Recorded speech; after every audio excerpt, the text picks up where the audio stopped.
İçine 2 su bardağı arpa şehriye boşalttık. Arkadaşlar bugün size güzel bir tavuk yemeği tarifim var. Hem malzemeyi tanıtıyoruz hem de yemeğimizi yapmaya başlıyoruz. Domatesimiz hazır. Elimizde hangi biber varsa onu kullanacağız.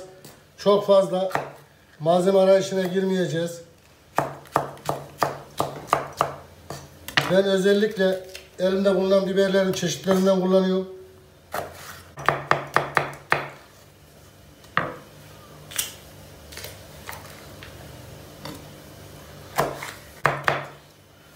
Bir tane de domates doğruyoruz.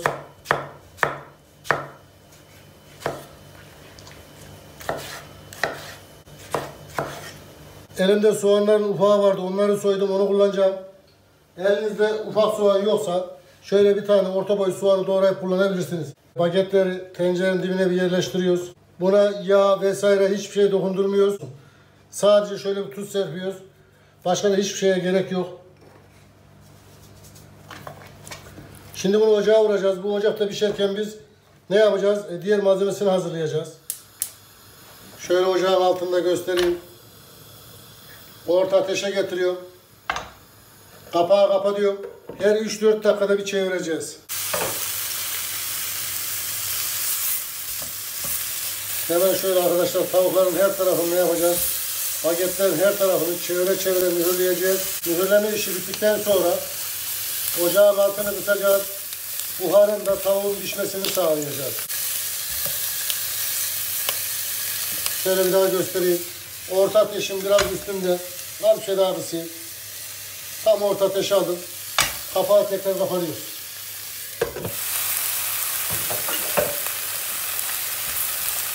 Hemen şöyle gösteriyoruz.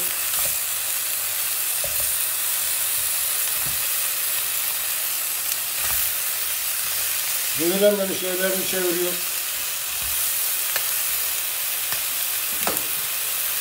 Kapağı kapatıyoruz. Altını kısıyoruz. En kısık dereceye yakın olsun. Şöyle bir göstereyim. Şimdi bu saatten sonra buharlandıra içinde pişireceğiz. En son çıkartırken altını yükselteceğiz. Altını kısalı 25 dakika oldu. Şöyle bakın. Her tarafı kızardı. Tavuklar kemiğinden sıyrıldıysa bu ne demektir? Pişmiş demektir. Tavukların hepsi şöyle gördüğünüz gibi kemiğinden sıyrılmış. Şimdi bu tavukları alıyoruz. Ocağımızın altını hiç kısmadan içine yarım fincana yakın bir sıvı yağ boşaltıyoruz. Çok az bir şey de katı yağ atacağım. Özellikle hangi pilav olursa olsun ben katı yağı öneriyorum. Elinizde tereyağı varsa daha iyi olur. Yağımız erimeye başladı. Şöyle dibini bir kaldırıyorum. Tavuğun en lezzetli yeri.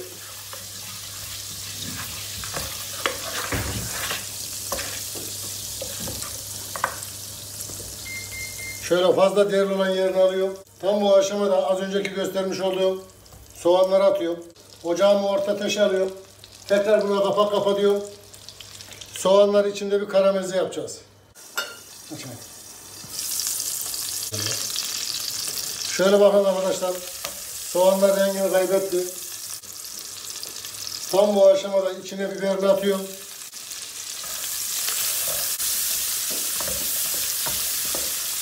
Ortalama 1 dakika kadar da biberle şöyle bir kavurayım. Tavamız çok sıcak olduğundan dolayı hemen 1 dakika içerisinde biberlerimiz de ne yaptı? Kavruldu. İçine 2 su bardağı arpa şehriye boşaltıyorum.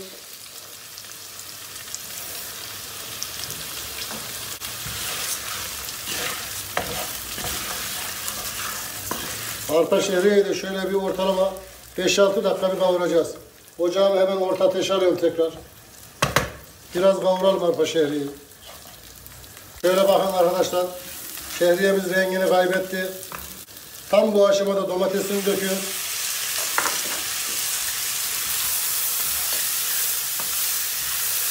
Domatesi şöyle bir karıştırıyoruz. İçine 1 tatlı kaşığı tuz. Acı ne kadar seviyorsanız o kadar pul biberden 1 tatlı kaşığı attım. 1 çay kaşığı da karabiber. 1 tatlı kaşığı kırmızı toz biber. Baharatımız bu kadar.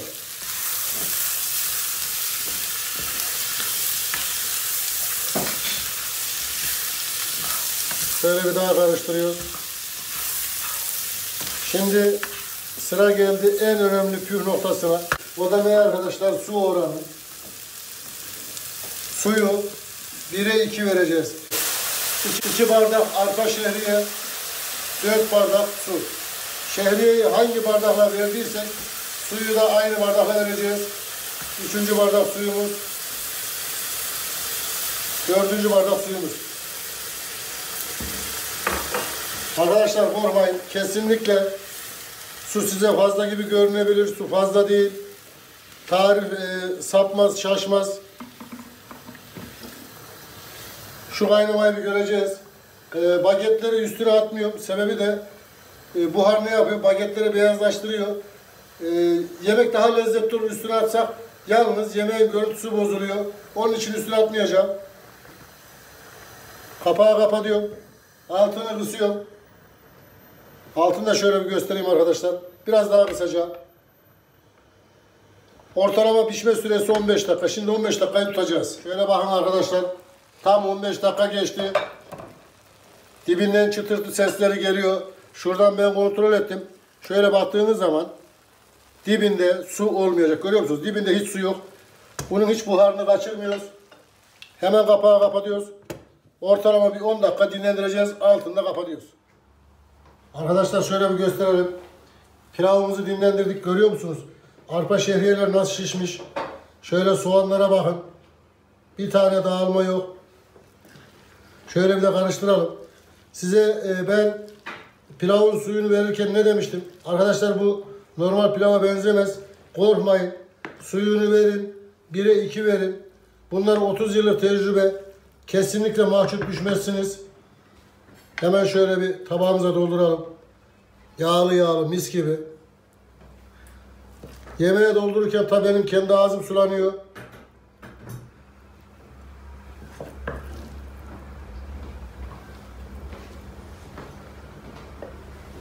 Arkadaşlar şöyle bakın. Yine bir ne oldu? Ye beni, ye beni yemeğe oldu.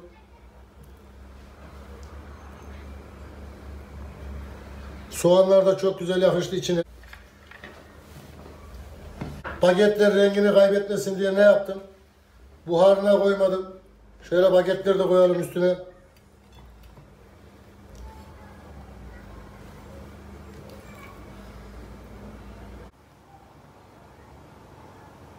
Çıkan yemeği gördünüz. İnşallah hayırlı öğretici video olmuştur. Videoları beğenip yorum yapmayı unutmayın. Abone olmayı unutmayın. Ne diyoruz? Kim yapar? Ahmet Şef yapar. Siz isteyin, biz yapalım.